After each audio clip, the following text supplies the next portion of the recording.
So, without any further ado, I'd like to welcome Mary McKenna. Hello everybody, lovely to be here in Limerick. It's really nice that you arranged the good weather for me. And I'm here tonight with my sister, who's at the back there. And she has driven us the 172 miles from Dungannon in County Tyrone today. So 5-hour drive on the hottest day of the year. So Mary, just to set the foundations for the conversation, would you tell us about your personal history? I know you didn't come from a tech background.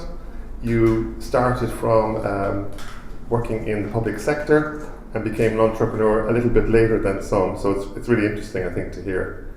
Yeah, well, I don't often tell people what my real background is because it's, but I'm kind of in amongst friends here tonight, so I can tell you, but I can only tell you if you promise not to tell anybody else. So I actually started life as an accountant.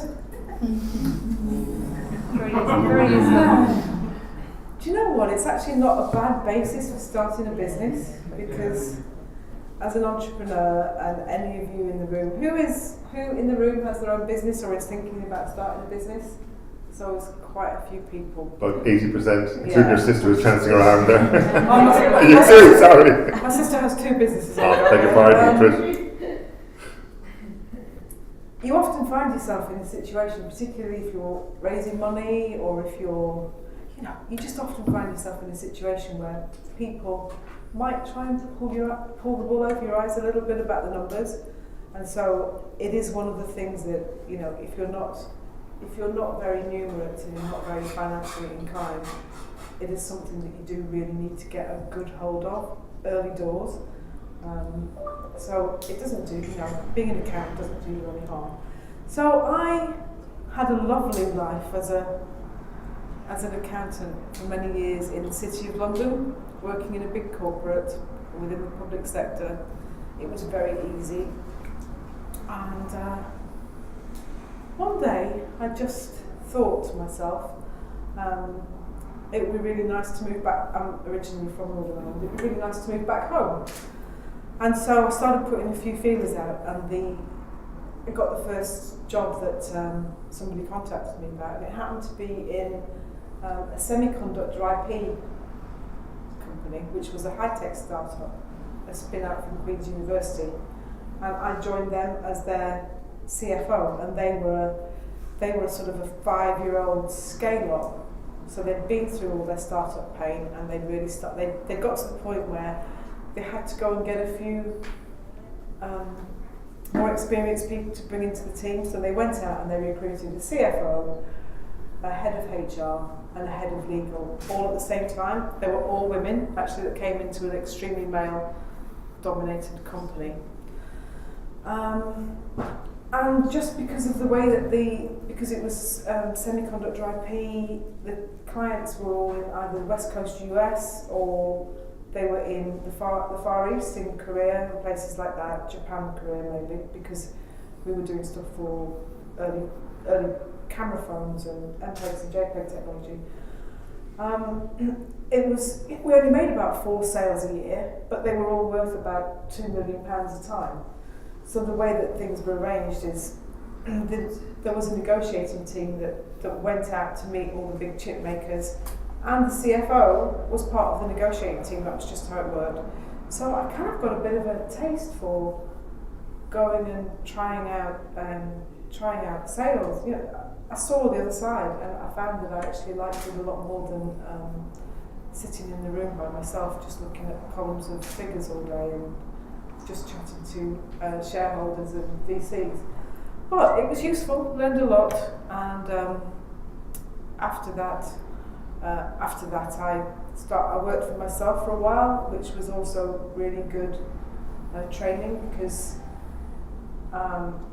if you come out of the corporate world, that first day when it's just you, and you have to actually lift the phone and try and sell yourself to somebody because you're now a freelancer, is absolutely terrifying. And so you sort of skirt around it a bit and you send a couple of emails and you never actually lift the phone or go and see anybody. But then, you know, the mortgage needs paid and all this other stuff happens, so eventually you just have to lift the phone and say to people in your network, hello, this is what I'm doing now, I'm looking for some work, what have you got? And once you get over it, it's okay. Hi, come on in. And So you have to start hustling. Yeah, you have to start hustling. And I also think that the trick is to learn, and you probably all know this, you have to learn how to hustle nicely. And if you can hustle nicely, you'll go far in life. That's the secret to everything, really, isn't it? Yeah.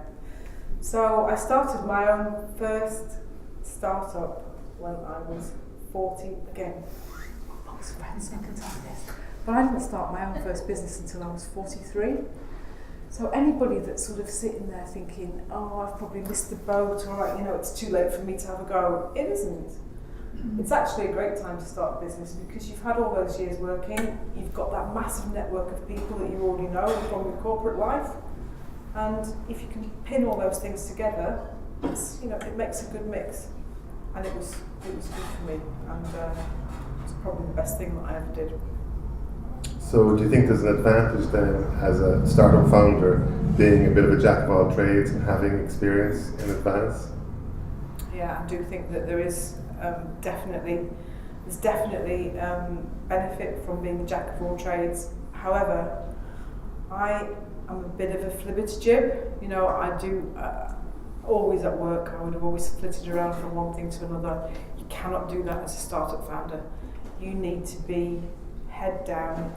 You need to be not going to things. You need to be for the first 2 or 3 years. You need to be at your desk. You need to be moving your project forward every single day, and that I found really hard. So I always say it's good for a jack of all trades who's also able to focus. But the length of time that you need to maintain that focus, you have to stay like that basically until you've got your startup into, you know, through the first few pivots and into profitability before you can really raise your head and start looking around and thinking, oh, you know, what else can I do to add a bit of value here? If you don't do that, you just won't make it because there's so many distractions. It's hard. So you're onto your 5th startup now, right? Yes. So you started there with the first one. You weren't a founder in that. You were working with the founders, is that right? The first 2 startups that I was involved with were other people's startups. And again, I think that's a great way to learn because you learn when somebody else pays you for it. Without the risk. You know, without the risk, and you watch how they get on and you see. What roles had you in those 2 and what type of companies were they? I was CFO both times. And the flip side of that is I started a business in Derry, Northern Ireland. I was co-founder of an online learning platform, which we built. It was an early sort of knowledge sharing platform, and we built it out to 1 million online learners sharing content with each other. And it was a tech business. And I guess the flip side is some of the people that worked for me early doors. I was just saying this to Perry actually. 4 or 5 years on, they left to go and set up their own businesses. And a lot of people get a bit huffy about that, but I never was because it's how the ecosystem works. And you know, I think if a person has worked for you for 4 or 5 years, when through those really, you know, the sort of muck and the bullet years where it is hard and everybody's all hands to the pump and they put in long hours and a lot of commitment, when it's time for them to say that they want to go and start something for themselves, the right thing to do is to wish them the best and help them with it and let them go with good grace and not to be huffy, I think. So was that a big jolt moving from working for 2 other people in startups to being a founder yourself then in the 3rd one? I think that there is nothing that prepares people for the hardship of being in a tech startup for the first 2 or 3 years. In the startup that I had some success with, we bootstrapped, which means we didn't take on any investment at all. But from the very first month, so month 1 there was 2 of us, month 2 there were 4 of us, month 3 there were 8 of us, by month 7 or 8 we were up to about 30 people. And that, to be honest with you, that is terrifying. My co-founder and I spent the whole month of December 2006, I can say this because we're in a bank, we spent that whole month trailing around various banks in northern and the border region of Ireland with our business plan, going in and trying to just borrow a bit of money. And I think my co-founder phoned me. I was in Sainsbury's on Christmas Eve. My co-founder rang me to say, yeah, X bank have just turned us down as well. So that kind of stuff is really hard. What do? You go home, you have Christmas with your family, and on Boxing Day, St. Stephen's Day, you're back in the office and you're sitting down and you're rewriting your business plan because you need to have a business plan that's going to get you that money in through the door because you have 30 people that you need to pay in 15 days. And that sort of stuff that's really hard. And Dermot Casey wrote about that in his blog this week. He actually wrote about pulling his car over to the road at 7 o'clock in the morning and dry heaving at the roadside because he was so worried about the fact that they had no money to make payroll. And that sort of stuff, it kind of does a bit of damage to you. We did eventually manage to borrow some money from the bank, but you have to give a personal guarantee, and that involves you to some degree, signing up your house or something like that as collateral. I never ever told my husband how much debt I was in because he doesn't have the same sort of approach to risk as I do because, you're an entrepreneur. You do the thing because you have to. And then, I don't know what all of you are like, but what I do is I kind of lock that away in a little place in my head and I turn the key and I just flip the key away and it's away and it's there until the next time that I actually need to think about that. Similarly, entrepreneurs talk about, you've all heard people talk about resilience, and this is compartmentalisation. If you weren't able to do it, you'd be paralysed with fear. You wouldn't actually be able to operate. If you thought about all those things that would worry you, you wouldn't be able to sleep and you wouldn't get anything done. So I see people nodding their head in the audience. Yeah. It's resonating. So it was a need-to-know situation with your husband, right? He obviously came good-ish. So obviously you had, in 8 months you got up to 30 people, so you must have been generating some decent revenue. We were profitable by the end of month 8. Wow. And did you deliberately want to maintain a bootstrapping approach in order not to give away equity? Do you know what? We did do a bit of that sort of dance around the VCs, and for us, when we got a couple of term sheets, do you know that is the worst day of your life when the business that you've been building and you go along and you do your pitch and whatever, and at the time the valuations have really taken off. I'm talking about 10 or 11 years ago. The valuations were a lot lower than they are now because we were just we were just going into a recession at the time and everything. The valuations were really, really terrible. And you sort of sit there and think, do I really want to give away 20 or 30% of my business to these guys who are, it's debatable how much value that they're actually going to bring you, in my humble opinion.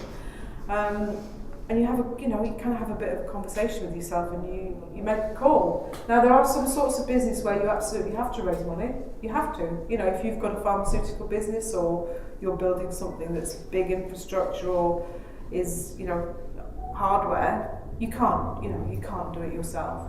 But if you've got a software business or a service business, you maybe can, and it is really, really worth looking at.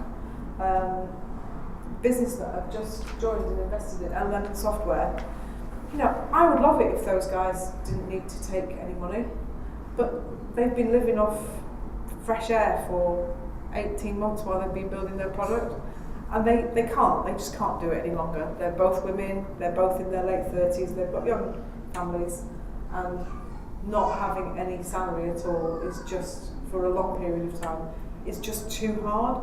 So we've discussed it and we've decided, we're going to take a modest amount of money for a small amount of equity, and that's going to be enough to kind of get them over that hump. And So it's not purely to scale, it's just to survive for a while, is it? I think it's to let you access the things that you need so that you can scale quicker. Okay. But it is also sometimes just to take the edge off. You know, when one of the co-founders turns around to you and says, you know, when am I going to be able to afford to like go into a shop and buy something that's, you know, not basic food items? And you sort of think to yourself, wow, could be 2 years away from that. You know, that's hard. So those first 3 years... It's right if you're a kid, it's right if you're 22 years old, Yeah. you know, it's probably all It's right. a bit easier, yeah. Yeah. But that's a bit of a myth that sort of startup founders are early 20s with hoodies and whatever, isn't it? I mean, the stats are that founders are more like typically 40 years of age, successful founders, I believe. There's this myth that you have to be, you know, that you're 22 and you're, you know, Mark Zuckerberg. Yeah. But the reality I think is quite different. I think the reality is Yeah. different, and I think Mark Zuckerberg is probably one of the luckiest people on the planet. So the first 3 years, one thing you say is you need to be, or in your case it worked for you, being able to compartmentalise the normal stressful things about paying the bills and so on. What else do you need to get through those 3 years and come out the other end in one piece? I mean, does it take a toll on your health? Does it take a hold on your physical, mental, spiritual health? Yeah, it definitely does. All three? Yeah, it definitely does. I mean, you know, you start off and you've got your team, and you know, somebody's not pulling their weight. You have to have a conversation with them and let them go. I mean, how often do you ever do that in corporate life? Hardly ever. You know, that's something that some person that you never really have met in the HR team, performance plans and stuff. kind of, you know, somebody in the HR team deals with that, and it's very clean, and it's just kind of like, Yeah, it's different when it's your own money. do you know what? It's actually different when you have a team, and they're looking at you, and you're asking them to do a lot, and there's a person that isn't pulling their weight. It makes that conversation very easy. And you know, quite often it isn't the person's fault. They're just not quite aligned in with what everybody else is doing. And you see them again a couple of years later, and the penny's dropped for them, and they've turned it around. But sometimes, and you know, so I've had to let a lot of people go, and that makes you a less nice person than you were when you started out. And I know that when I sold my business 8 years after starting it, I was not as nice a person as I'd been at the very beginning. And I've spent the last 3 years trying to get a bit of that niceness back. So one of these days, maybe. Would you think then from that, even just in life and business, would you think from that there that you could maybe be able to take more?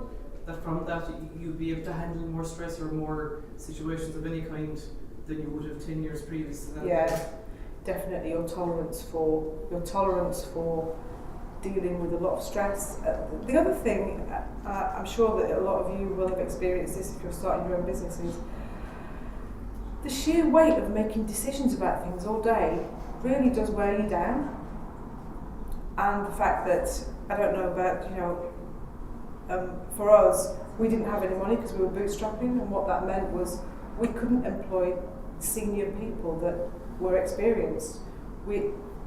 All those 30 people that worked for us in the early days were people that had come pretty much straight out of university, and they, to be fair, we hired them because they were flexible, had bright, sunny personalities, and looked as if they would learn stuff and they would work hard. But there was a hell of an overhead in teaching them how to do things properly. And you kind of like, there isn't any point really in being a perfectionist about that. You just have to shut your ears a bit when you hear them on the phone with the client and they're saying something that's complete rubbish. And, you know, or you look at something that they've written and it's nearly gone out of the door and you just manage to stop it in time and rewrite it, all that stuff. So I think you do get more resilient, but layer onto that, my co-founder and I, all of our early doors customers were all in England, Wales or Scotland. We were I was on a plane at 6 o'clock in the morning, either 2 or 3 days a week, coming home again at midnight. And that heavy toll of travel, work. You know, so you're on the plane, you're on the late plane coming home. You've got an hour on the plane. You're not sleeping. You're writing a blog, or you're doing some work for a client, or you're writing something for your website for tomorrow. Blah blah, and then you get off the plane and you drive the 50 miles home. You get home, you wake up in the morning, you can't actually even remember driving home last night because you were so tired. And that goes on for years. So you are dog tired, and you're just sort of like getting through, but you're also the leader, so you need to be able to switch on the sparkle when you have to, and you know, suck it up. Great. Investment. Yeah. So a lot of companies that mightn't deserve investment from the government and stuff here get it. Yeah. And a lot of companies that want to scale, deserve to scale, can't get funds. Discuss. I think in Ireland, north and south, we have a very encouraging environment for startup businesses, and whilst that's great, I think it does encourage an awful lot of people that are not suitable to be entrepreneurs to get started, and that takes up a lot of everybody else's time and energy. You know? I guess there's nothing else that they can do, because you have to have the startup before you have the scale up. But they don't have that in America, and lots of startups come through in the valley. So to be honest, they don't have it. They don't have it in most parts of England, Wales, and Scotland either. No, there's no government money. If you don't have it, you're very focused on getting to revenue. If you do have it, and Northern Ireland, I can only really speak for Northern Ireland because that's where I'm based. But there are loads and loads of people who don't really ever have a proper business. They just get government grants, and that goes on, and the same money goes round and round and round and round. And they're not actually bringing any new money into the country, and that is a bit frustrating. But I suppose it's government policy. okay, you've worked in Silicon Valley, London, Northern Ireland. Have you seen difference in culture towards startups besides the government response or lack of it to funding? Just culturally, the way startups are treated, the attitude to failure, all that stuff. Everybody here encourages you to start a business, and then when you do well, they all talk about you behind your back. Here in Ireland, north and south. I think so, yeah. You don't think the same in the UK, England? I don't think people in England are as No, that's I think remarkable. it's Yeah, I think it's a bit here. People kind of build you up, and then they maybe do go the other way a little bit. You go. What about the attitude to failure? Are we getting any better? I think probably on a wide scale, yes, but nobody wants to fail. You know, I'd hate to fail at anything. I don't really think failure is. You wouldn't start anything to fail, would you? Yeah, but in fairness, you were fortunate, Mary, that you were working for 2 startups. So you got that experience without failing. I think a lot of startups have gone through a couple of failures before they get to that level of you know experience. what? You talked earlier about really young entrepreneurs. I've seen loads and loads of young people in London, particularly, who have come out of school, didn't bother going to uni, went straight into a startup,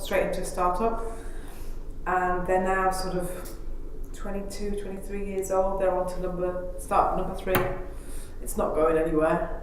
They're completely and utterly unemployable because they haven't had those edges smoothed off them at all, and they've got a bit of a chip on their shoulder, and I don't really know where they go after that. What do we do different this side of the water from West Coast US in the startup world?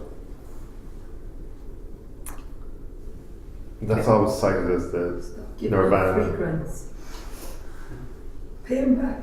If you have to pay it back, you're going to work harder in business. I think if you do, you know, it's very, very easy in Northern Ireland, certainly. It's very easy to get your hands on £150,000 probably to get you started. And if you don't succeed, there isn't any particular downside. You don't have to pay that money back. You don't, the government doesn't put you into bankruptcy or anything like that. So you do see people sort of. I saw a guy the other day, he's out fundraising again. He described his startup as a mature startup. He's been at it for 8 years. You know, he doesn't have that's what he does. And I don't really see the point of that. Fair enough.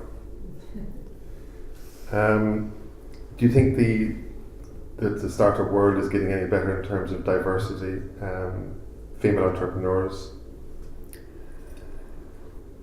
It's tricky. I mean, there's plenty of female entrepreneurs here this evening. But if you go to any of the big, certainly the tech events, it is still quite male dominated. I think that the challenge probably lies in the investment community. I don't really know what the stats are, but maybe only 3 or 5% of venture capitalists are female.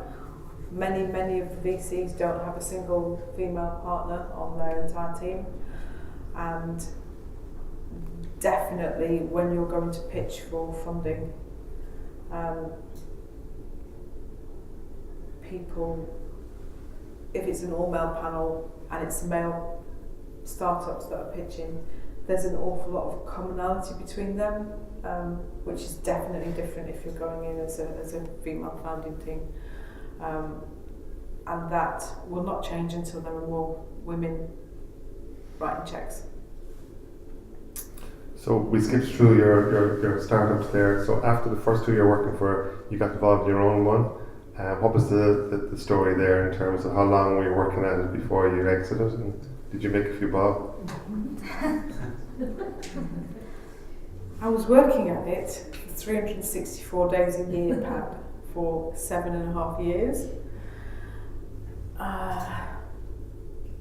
And I was lucky enough to get a successful exit and make a few bob, and the company has gone on from my exit strength to strength. And they did then take a lot of money in. They've taken money from a private equity house, and they're doing really good. And they've bought a couple more companies, and they are doing really, really well. But it was never really my ambition to, it was never my ambition to be in a company for 8 years doing something that I wasn't really, really passionate about. A lot of people think that your startup has to be about an idea or something that you really, really care about, and often it doesn't. The idea is not really that important at all. Business is business, and if you can find out how to make your business different from other people's or better than what other people are doing, then you'll make money. And that's kind of what it comes down to. So you're saying the execution is much more important than the idea? Oh, 100%. No, you can have 3,000 ideas a day. If you don't execute. But if it's a crap idea, no matter how well you execute, it's not going to be a success, is it? Yeah, totally. Absolutely. I met somebody in Skibbereen last year, actually, and she came up to me and said, I want to speak to you. I have loads of great ideas, and I've never been able to get a business started. So I said to her, what do you mean? And she said, I have brilliant ideas. I have about 15 or 20 brilliant ideas every day. And I've been doing this for 10 years. Why can't I, So I said to her, what do you do for a living? And she said, I'm a civil servant. So I said, okay, so have you actually did you start any of these things? No, I can't. Why can't I? And that was her problem. I don't know if the idea is really good. And often, you meet people and they've got an idea for a business. Who do they ask if it's a great idea? They ask their mum. Of course your mum's going to tell you that your idea is brilliant because she's your mum. You need to go and ask people that are not going to be as kind to you as your own family. You need to go and ask strangers. Not only do they like it, but will they pay for it? Because as everybody knows, an idea that no one's going to pay for isn't actually a business, it's a hobby, isn't it?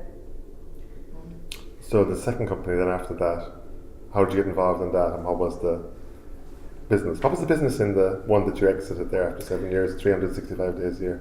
It was an online learning. Online, all right. E-learning. So when you left that, E-learning to the masses.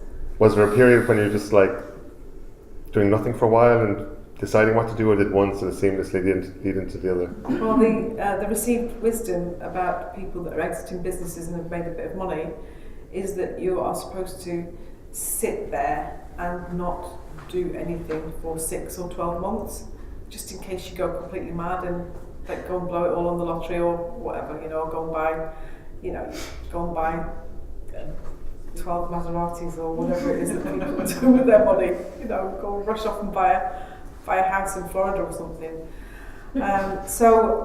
And quite a few people had said to me, don't look at any other businesses or don't do anything at all. So I went to a couple of pitching nights just to have a look, because you do, just to see what was out there in case. And I was thinking I might start another business, and actually I might start another business of my own. But I went to have a look to see what other people were doing, and so the first night that I went out was about a month after I sold the company. A bit like an alcoholic going into a pub. And I invested in the first business that I sold. First one. Pretty much, yeah. Couldn't help It was yourself. brilliant, yeah. Okay. So there wasn't much of a And that was Ron hiatus Club, there. yeah. There wasn't much of a hiatus between the two. You were straight back in there. But the other thing for anybody that is raising money, I met that founder in June, and my investment actually happened in January. So it takes a while, and it takes a while for you to, if you're an angel investor, the thing that you spend time on is working out whether or not you're actually going to be able to work with the founding team for 3 to 5 years or whatever, however long it's going to be before you can get your money back out. And so that one was straightforward.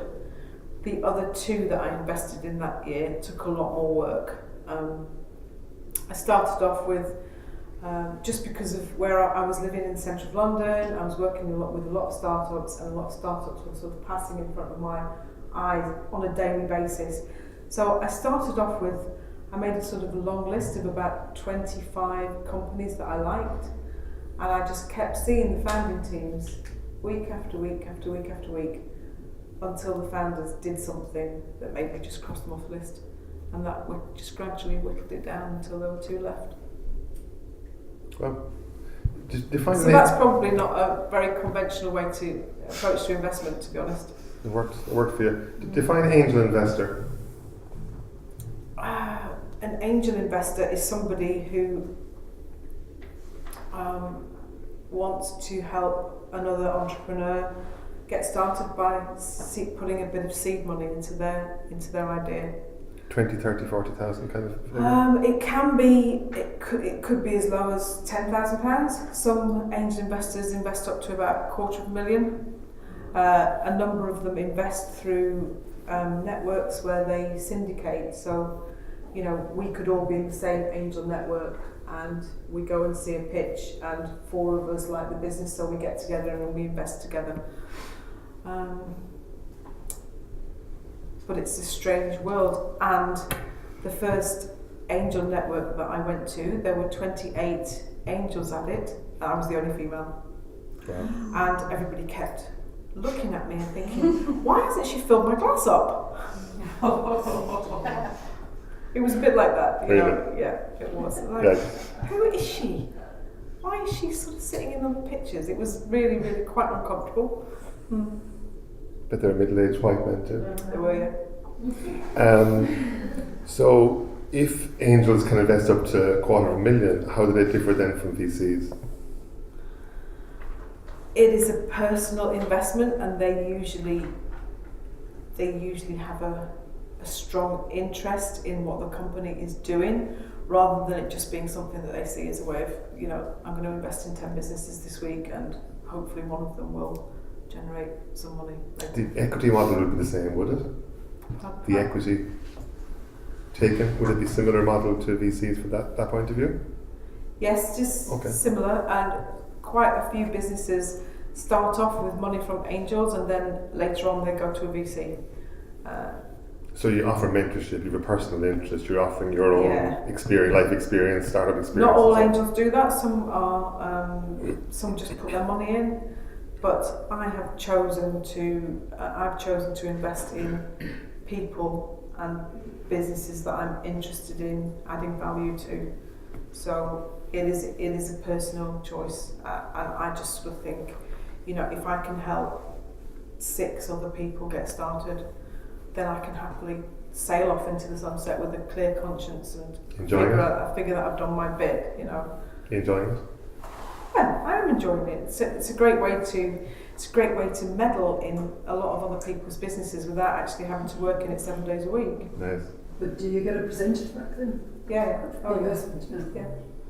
Yes. So if there's a lot of angels invested in a business, there's a lot of percentage being given back. It would be unusual for there to be a lot of angels investing in a business. There's usually maybe 2 or 3. So before we go to Q&A, when you were building up your companies, how important was it to be involved in the recruitment process, and how important is that early stage management team? I think that's the key job of when you've moved beyond the very early, complete and utter chaos, when you actually have got to be pivoted into a business model that works and you've got a product that works. I think that the key job for the CEO is recruitment. If you're building a team, that's the key job for the CEO. And it's not just interviewing people, it's being out and about and scouting for talent, because I cannot tell you how difficult it is to persuade people to leave their comfortable, safe jobs and come and work in your startup, where you're asking them to work long hours. There's no guarantee that you're ever going to be able to pay them next month, and the whole thing could go down the pan any minute now, and it makes it very, very difficult, particularly to recruit. Sales and technical talent, I think, are the really hard things to do in Ireland. We've a top recruitment person here in the audience, and he'll know how difficult it is to pick people. I mean, it's there's a few too actually. It's not an exact science, is it? What's your experience been of recruiting people? What advice would you give? What did you learn in terms of picking people? We've all picked good people and bad people. Is there any tricks that you've learned along the way? I'd say that I've probably interviewed thousands of people in the last 10 years, certainly, and you do still get it wrong. I had a horrible experience when the company was probably about 18 months old, and we decided to go for a couple of days team building in the lakes of Enniskillen. And we got a guy came along to do a sort of bit of facilitating of the team. The team was about 30. And so we did all this sort of, archery and driving Land Rovers with blindfolds on and all that sort of stuff. But he made us do this exercise where he identified the sorts of people, personalities, people that were in the team. It was a room this size, and he put these big pieces of white paper out, and you filled out a questionnaire, and later in the day, Harry lined everybody up and called your name out and told you to go and stand on one of these bits of paper. And 28 people out of 30 were all standing on one bit of paper. Because... What's that mean? We'd recruited people that were just like us. And there were all these acres of white paper with nobody on them. And then down at the end of the room, there were 2 people that were standing on the completer finisher sheet. Everybody else was now fighting with each other, trying to get on the sheet that was too small for them, and basically pushing each other and shoving. So we had recruited 28 resource investigators, or whatever they're called, in that type of thing. And there were these 2 unfortunates that were left there to mop up everybody else's mess, basically, and try and finish things off when everybody else was, I love starting stuff, but I really hate finishing it, So Harry said, "You can see what you've done here, can't you?" Yeah. So at that point, we changed the way that we did our recruitment, and we did this thing where 2 people would do the first one and then 2 more people would do the second one, and if all 4 agreed, then we would recruit the people. But you know, that whole thing about making sure that somebody wants to work for you for all the right reasons is really, really important, because you just can't have any passengers. You can't have people that are not there for the right reasons, because it brings it brings everybody else down. So it's hard, and you get it wrong. You let them go straight away. What's your role now in Elemental Software? I've angel invested, but I've also agreed that for the first 12 months I will put in quite a bit of time. So I am actually back in a sales role, which is great, loving it. 2 female founders? 2 female founders. How do they differ from 2 male founders? They work harder, Pat.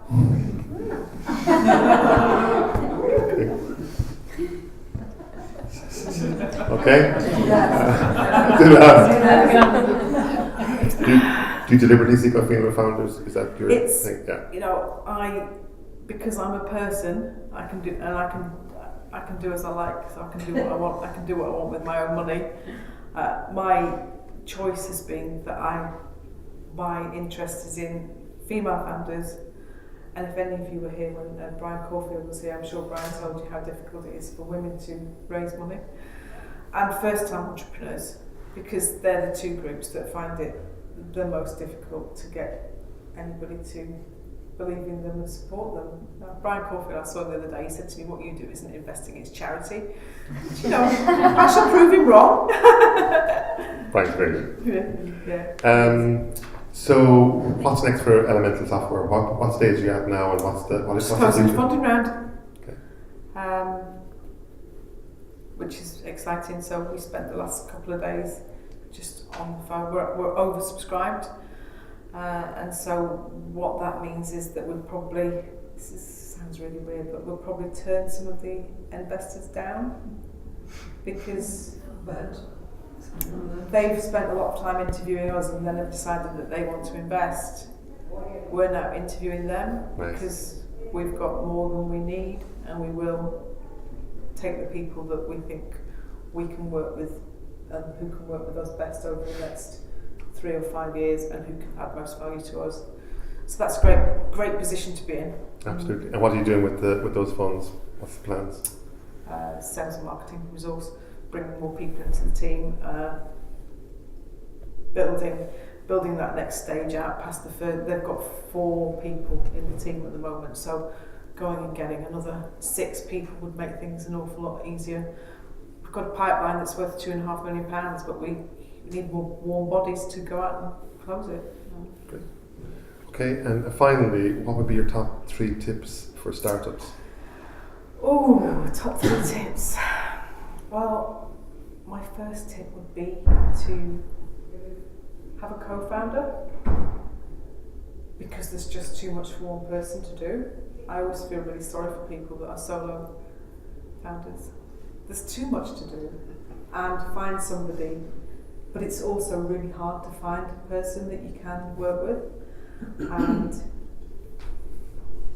accept that you will see more of that person than you do of your family, spouse, parents, children. You'll see them, and when you don't see them, you're on the phone with them, and it's like that for the whole time. That never changes, and they will know more about you than any other person in the entire world does, and that's a bit scary. So finding, it's a benefit for all sorts of reasons. Being in a startup's it can be a very lonely place. You cannot go home at night and unload all the things that have happened to you that day to your other long-suffering other half. It's just not fair. They're probably not that interested, and they might put up with it for a while, but you just can't do that long term. Often your business partner will be up when you're down, and that just, you can kind of like chivvy each other along, and it's just nice to have another person with you, I think. So that would be my first point. Great tip. My second tip would be back to that recruitment thing, be really, really careful. particularly with your first few recruits, it's so important to get them right, because they're going to be with you a long time, and they're going to be the people that you delegate a lot of the stuff off your plate onto, and they need to be really, really right. And there's a kind of a bit of a saying, and the recruiter's going to hate me for this, but you know, they do say, better a hole than an asshole. You are actually better off not taking somebody in a panic just because you need a person there. It causes you so much long-term grief. You're better off just waiting and waiting until you get the right person. I think that, in case anyone missed that, I'll just repeat it, better a hole than an asshole. That's what I said, yeah. Yeah, that's what I said. And it is, it's true. We had terrible trouble in the early days recruiting a CTO. That was the weak link in our business, because we were stuck up in the middle of nowhere in the northwest. There's hardly anybody there. There was no job ready talent, and you need a CTO in a tech business, so you have to get somebody. But you know, the first couple of people that we had were not suitable, and we wasted a lot of time and energy and put up with them for a long time before we actually did get the right person. And that's disappointing, frustrating. But you know, these days I just wouldn't ever take someone unless they are right. And my third tip is, even if you're not bootstrapping, watch the cash. Stay scrappy.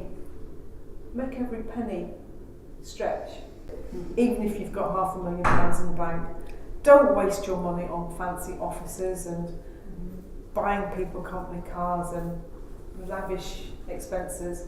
It creates a bad culture within your organisation. It doesn't matter if the furniture's a bit tatty and everybody has to go on the bus and take EasyJet instead of British Airways. That's the way you do it. You stay scrappy, everybody bonds together better, and it makes a better culture, is my view. Brilliant. Great advice. Okay, look, we're here for another half an hour. There's more beer and wine and maybe some cold pizza. And we'd just like to thank Mary on the hottest day of the year, travelling with Trish, 5 hours drive. That's been really insightful, and we really appreciate you sharing that with us. Thanks so much, Mary.